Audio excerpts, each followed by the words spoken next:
Hi, this is János, and let's talk about sensors again, camera sensors and measurements. And I think you have run into that problem that you read the specifications for a camera, and and and the specifications either promise more than what you get from the camera, or maybe the specifications look really disappointing, and when you see the images, the pictures, they are quite a lot better than what you expected. So what's going on? And as a result, there's a lot of comments on YouTube, a lot of feedback that says that you just can't trust the measurements, and then they are not that useful. And under measurements, what I have come to accept as the biggest online resource for camera measurements is the DxOmark measurements. And there's a lot of videos saying that DxOmark specifically favors the Sony system and the Nikon, and generally Canon always like comes up as not as good in the measurements as these competitor brands. But when you use the camera, actually the picture quality is better than what the DxOmark scores would suggest. And what I've been doing is that I am familiar only with the Canon system. I have Canon cameras. That's what I've ever used in my life, so I cannot comment on these other camera systems and how they measure. However, what I can say that when I dig deeper into the measurements, then actually DxOmark's measurements are quite useful, and I can use them to for quite a lot, and it's quite kind of much more predictive when you know what to look for. And the secret for that is actually to look at their more detailed measurements and don't look at the scores. So what am I talking about? So right now I'm showing here my channel's page, and then here we are looking at this video Leica M11 versus Canon 5D Classic, and I am comparing the sensors of these two cameras. And there I show that despite roughly 20 years of difference between these sensors, they when I look at the range where the 5D sensor operates, looking at that same operating range like ISO and color depth and signal to noise ratio. Actually, I was looking at the signal to noise ratio specifically at the same ISO, and it's exact same for the 5D Classic and the Leica M11 sensor. And of course for the Leica you get it with many more pixels, but the per pixel information content is actually better with the 5D Classic when you use it between ISO 100 and ISO 3200 where the 5D operates. Of course, if you are looking at ISOs like 20,000 or 50,000, of course the Leica is a winner because you do not have those ISOs with the 5D. And also same thing with ISO 60. There's no ISO 60 with the Canon 5D, so of course the Leica sensor will be showing you doing stuff that the Canon doesn't do, because that option is not part of the 5D Classics programming. So for that video I put it up because there was a comment. I received a very nice comment, and that Devin 2002, he put in a comment that you should see the comparison of the Nikon D40 versus D40X, where you see the expansion you talked about between sensors within the same generation. If you look at the 40X, it has a lot more dynamic range compared to the D40 at almost 2 times the pixels. So thank you so much for bringing this into my to my attention, and I really love the Nikons, the older Nikon cameras. Unfortunately, I didn't have any chance to use them myself, but when I look online for photos made with these older Nikons, I find them really beautiful, really fantastic photos, and I think if I have not started with the Canon, but with the D40, I would have been just as happy as I am now with the Canons. And and I am really curious whether my observations that I have made studying largely the Canon sensors, whether they hold true looking at the Nikon sensors as well. So that's why I did a little homework researching to reply to this very kind comment to see what is going on with the D40, because what I said in my video, that when you look at the same generation sensors, there you have the same low light ability, the same capability, and if you increase the pixel size, then the low light ability is worsening. So that's something universal. And let's see what's happening, because here we see that there is a very little difference between the two, the D40 and the D40X, and they came out one after the other, just I think just a half a year or just a few months. So the release was really close for these two cameras, and there was like almost the doubling of the megapixels, going from 6 megapixel to 10 megapixel, and also better dynamic range. So how did they improve the dynamic range if it's the same generation of the sensor? So I did a little bit more digging about it, and of course I went to Ken Roqua's webpage. I have known his website for a long time. He's a source for Nikon cameras, information Nikon cameras, that I've been reading for many years now, and I thought let's check if he has something about the D40, and he does have a D40X review, and then I'm just going to summarize it shortly. That he says that actually the sensors between these two cameras, despite the name that there's just an X between the two, the D40X is not using the same generation sensor as the D40. It uses a totally different sensor. It uses the D80 sensor. So very different technologies. So we are going to see a lot more differences between these two, and these two sensors are not like generation wise the same like what we would see like with the 5D classic and the 20D or 30D sensor. Basically these are like the same generation, and these two sensors are quite different generation wise, although they are still within the same, a couple years of development within each other. So not that distinct, but there's clearly marked differences between these sensors, much greater than what the nomenclature, the naming of the camera would suggest. And let's see what Ken Roqua says. And one thing, where is it? He says that basically they're almost the same cameras, and he prefers the D40 because the flash sync speed is way better, 1/500 instead of the 1/200. So if you use flash, then it's a no-brainer.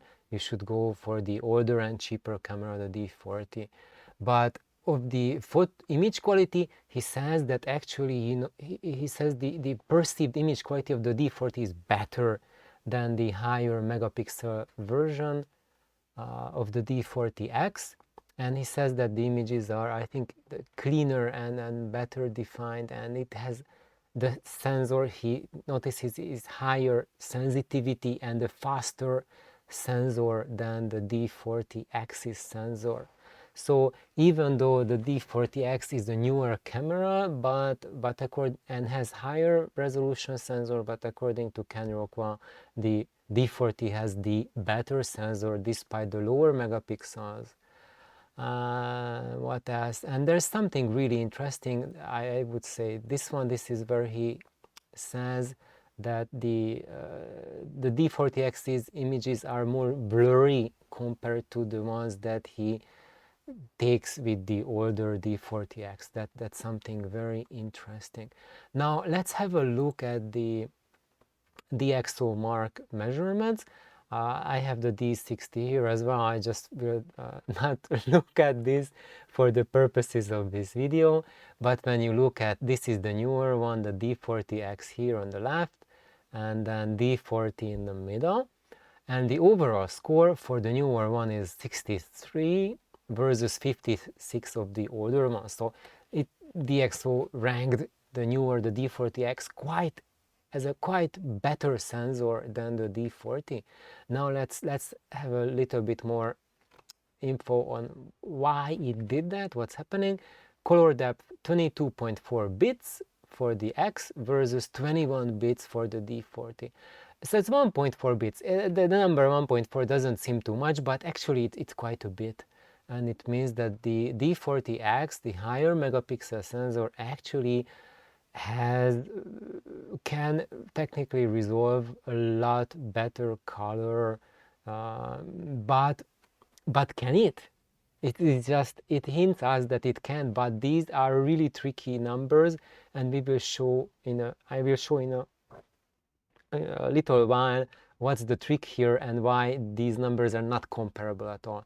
And also it says 11.4 stops of dynamic range versus 11, so like almost half a stop better dynamic range for the newer sensor, or I would say the higher megapixel sensor, which actually is kind of like maybe even a little bit older sensor, but higher end than the D40 sensor.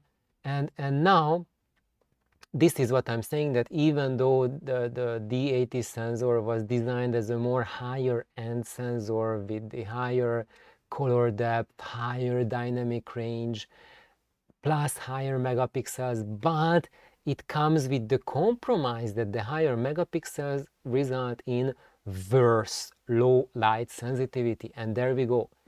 So the newer, the higher megapixel sensor has only 516 score for low light, and the lower megapixel sensor gets 561. So it's like almost like 50 points higher, like 10% higher score for low light for the lower megapixel count.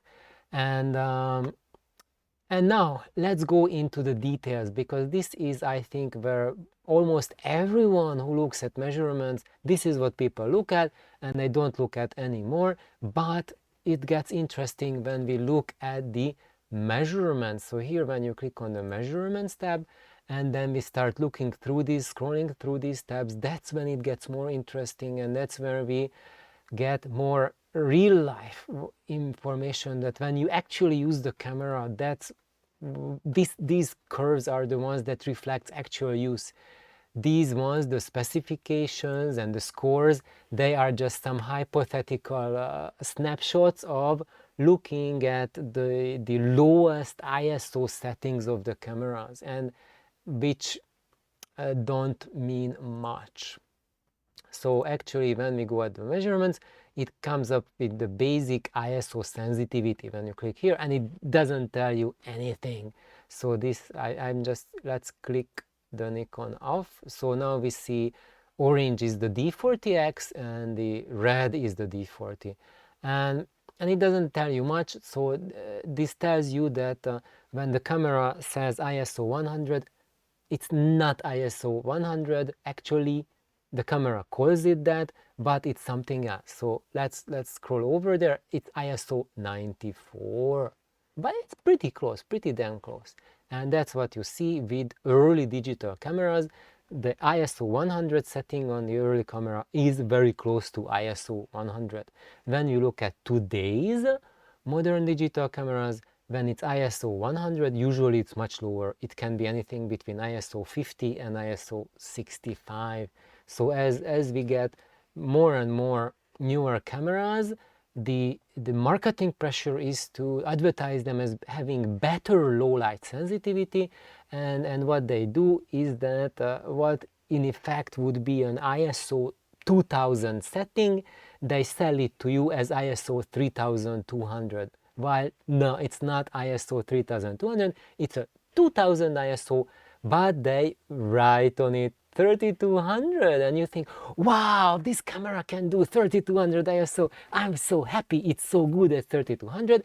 And actually when you look at the curve, nah, the 3200 just falls at 2500, or not even 2500. You're lucky if you reach 2500 ISO with modern cameras.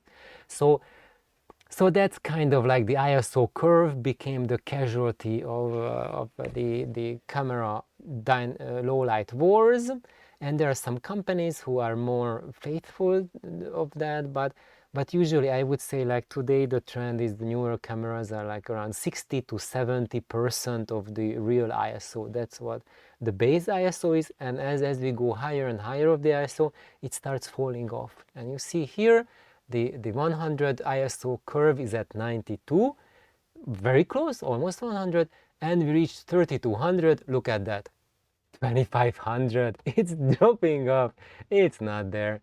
And with the other camera, 2700. Oh, it's much closer. Which one is that?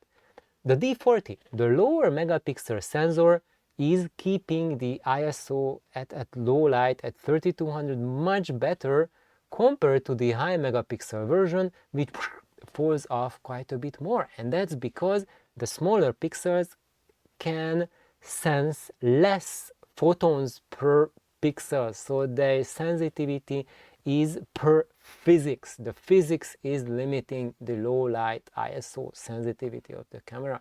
So this is all that this graph tells us. And what you can do is that when you compare two cameras, and people doing comparisons with two cameras, like, oh, I took my 5D Classic at ISO 100 and I took shots, and at the identical ISO 100 setting I took the 5D Mark II, I took 2 shots, and the 5D Mark II gave me a lot more information in the high range, in the highlights, and as such the sensor is so much better. But what they forget to read is that they should have looked at this curve before doing that comparison, and then you realize that the 5D Mark II, what they call there as ISO 100, is closer to ISO 160 for the 5D Classic. So to have a more accurate comparison between the two cameras would be to shoot pictures at ISO 100 with the 5D Mark II and compare it to ISO 160 with the 5D Classic. That would be a little bit more fair comparison between the two sensors of the two cameras. So yeah, so these numbers here are just for that purpose, that if you want to compare, like when you take identical exposures with two cameras, you can figure out that they are not identical, and it's completely futile. You cannot take identical exposures. There's going to be at least 10% difference to 50% difference in the exposure that you think you are taking. Now, the important bit is here, signal to noise 18%. So this is telling you that how much of those bits that the camera records is signal versus the noise contained in the bits. So you see for the orange, the D40X, that's the higher megapixel sensor. And there we go. At ISO 100, we have there the higher dynamic range there, the higher signal contained per pixel, but only at ISO 100, which is a setting that the D40 does not have. So that sensor, when they manufactured it, it's not just the sensor, but the chip processing the data from the sensor, it does not put out data at 100, so the data point is missing. If they would have configured the chip and the sensor to read out ISO 100, then we would see the trend going that way with the 6 megapixel camera, but we'll never know that for sure because that camera, that chip, was not designed with ISO 100 available. So the only point where we can compare the two is ISO 200. And when you look at ISO 200, then actually, look at that, the lower megapixel sensor actually is noticeably better in signal to noise than the high megapixel camera. And that's kind of expected because you have bigger pixels, and the bigger pixels collect more photons. So whatever standby noise, equipment noise is there for the pixel in the hardware, it collects more photons. So the amount of photons captured versus the inherent noise per physics is better for a lower megapixel sensor. And that's what we are seeing here, 35.1 dB versus 34.4 dB. So that's a 0.7 dB plus for the lower megapixel camera. Not much more, but noticeably more. It can be measured, yeah. But close enough, not very different. So when you look at the 200 to 500 ISO range, these two sensors are like neck to neck. Very, very similar measurements, and actually at ISO 400, they kind of almost meet. And then when you go at ISO 800 and 1600, then you notice that the difference becomes even bigger between the two. And at the 1600 ISO, there's 0.8 dB difference for the lower megapixel count as a bonus. So what else shall we read? Shall we look at the dynamic range? Yeah, let's look at the dynamic range as well, because when we looked at the initial scores, it said that the higher megapixel sensor of the D40X has 0.4 dB step higher, 0.4 EV higher dynamic range, 11.4 versus 11. So what's the truth? And as you see here, actually the opposite is true for all of those ISOs that the D40 is capable of, because that 0.4 EV difference applies only at ISO 100, and the D40 cannot do ISO 100. But when we look at ISO 200 score, look at that. At ISO 200, basically it's 10.99, so that's like 11 flat, basically 11 EV for the D40, and for the higher megapixel sensor 10.6. So when you take at 200 ISO settings, identical pictures with these two cameras, then the older camera, the lower megapixel camera, will actually have 0.4 EV better dynamic range than the newer camera. So when you take those ISO 200 shots, the camera that was advertised as 0.4 EV less dynamic range in effect is 0.4 EV better. So between the expectations and reality, there's almost a 1 EV dynamic range difference, and that's why Ken Rockwell says that, okay, when I take the same equivalent shots, the lower megapixel is noticeably better. And what you cannot see from this readout is what Ken Rockwell was saying, that the readout is faster from the lower megapixel sensor, and the images are not as blurry, are much sharper, because the camera can read out each frame faster, because it reads almost just half the amount of megapixels. So that's another consideration, but that you cannot see from here.